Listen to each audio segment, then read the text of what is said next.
कामचोर देवरानी। एक बार की बात है, सुषमा अपने पूरे परिवार के साथ खुशी खुशी मोहन नगर में रहती थी। उसकी 2 बहुएं थी, पल्लवी और शिवानी। एक दिन दोनों बहुएं रसोई में काम कर रही होती है कि तभी उनकी सास सुषमा उन्हें बुलाती है। अरे बहू, जरा इधर तो आना। शिवानी, जरा जाकर देखना सासू माँ क्या कह रही हैं। दीदी आप ही देख लो ना जाकर, आपको भी तो सुनाई दे रहा है। अरे मैं आटा गूंद रही हूँ ना, तुम चली जाओ। हाँ तो मैं भी तो सब्जी काट रही हूँ ना दीदी। अरे बहू, जल्दी आओ। ओह, ये तो जाएगी नहीं। मैं ही जाकर देखती हूँ कि क्या करना है। पल्लवी सुषमा के कमरे में जाती है। जी मम्मी जी, क्या हुआ? शाम को घर पर कुछ मेहमान आने वाले हैं, तो तुम अच्छा सा खाना बना लेना बहू। ठीक है मम्मी जी, आप बता दीजिए क्या क्या बनाना है और कितने लोग आ रहे हैं। सुनील की मौसी जी और उनका पूरा परिवार आ रहा है। कुल मिलाकर 3 लोग और हमें मिलाकर हुए 9 लोग। तो अभी से ही तैयारी करना शुरू कर दो। और हाँ, घर की सफाई भी कर देना, हाँ, अच्छे से। जी मम्मी जी, सब काम हो जाएगा, आप चिंता मत कीजिए। पल्लवी शिवानी को घर में मेहमान आने वाले हैं इसके बारे में बताती है। क्या 9 लोगों का खाना बनाना होगा, घर की सफाई करनी है? बाप रे, सासू माँ ने तो हमें घर की नौकरानी ही समझ कर रखा है। ऐसा नहीं बोलते शिवानी, हम इस घर की बहू हैं और घर के काम करना हमारा फर्ज है।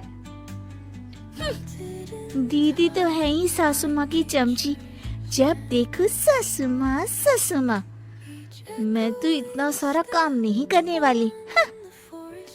शिवानी कपड़े लेकर गमला साफ कर रही होती है और चक्कर आने का नाटक करने लगती है।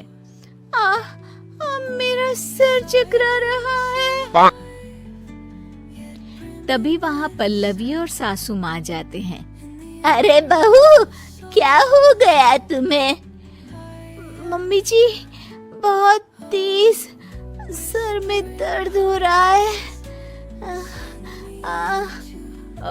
तुम एक काम करो शिवानी, आराम कर लो। नहीं नहीं दीदी, घर में मेहमान आने वाले हैं, मुझे आपकी मदद करनी चाहिए। अरे कोई बात नहीं शिवानी, तुम आराम कर लो, मैं सब काम कर लूंगी। ठीक है दीदी, अगर आप इतना कह रही हैं तो आराम कर लेती हूँ। शिवानी आराम से अपने कमरे में मैगजीन पढ़ रही होती है। इसे कहते हैं आराम की जिंदगी। इतना सारा काम। चलो, सारा काम खत्म हो गया, शिवानी को देख आती हूँ। शिवानी अपने कमरे में ईयरफोन में गाने सुनते सुनते सो जाती है और उसके साइड में मैगजीन भी रखी होती है। पल्लवी वहां आ जाती है और वो सब देखती है। ओहो, तो मतलब सब काम चोरी का बहाना था। अभी बताती हूँ इसको। घर का सारा काम मुझे करना पड़ा और ये महारानी यहाँ मैगजीन पढ़ रही है, गाने सुन रही है। पल्लवी रसोई से एक प्लेट और चम्मच लेकर आती है और शिवानी को थाली बजाकर उठाने लगती है। शिवानी अचानक से उठती है।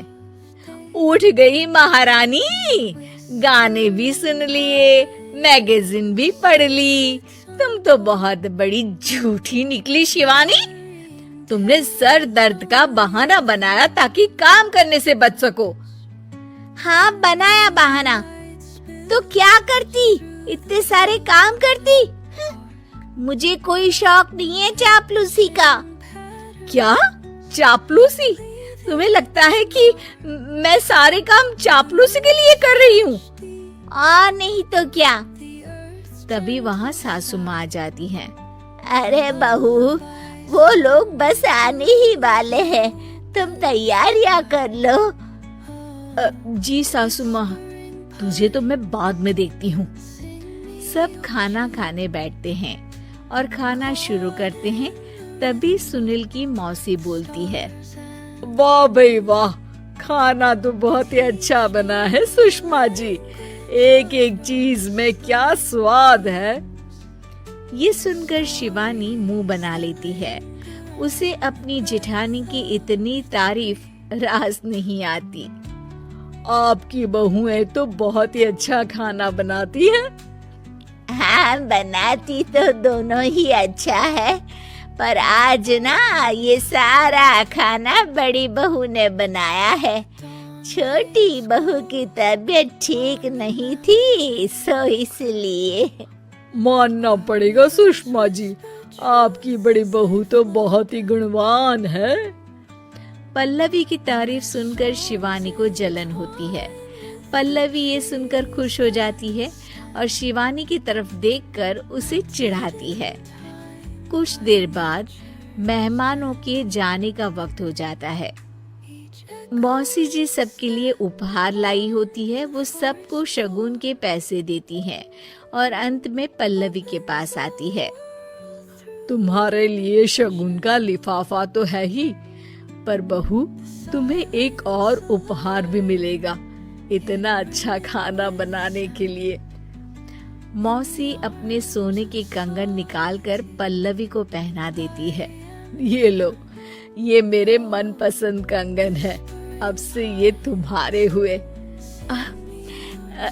धन्यवाद मौसी जी। ये देखकर शिवानी तो पूरी तरह से जल जाती है और गुस्से से रसोई में चली जाती है। तभी वहाँ पल्लवी आ जाती है और उसे अपने कंगन दिखाने लगती है। देवरानी जी, अब आपका सर दर्द ठीक तो है ना? मुझे लगता है कि अब सर दर्द शुरू हो गया होगा आपका।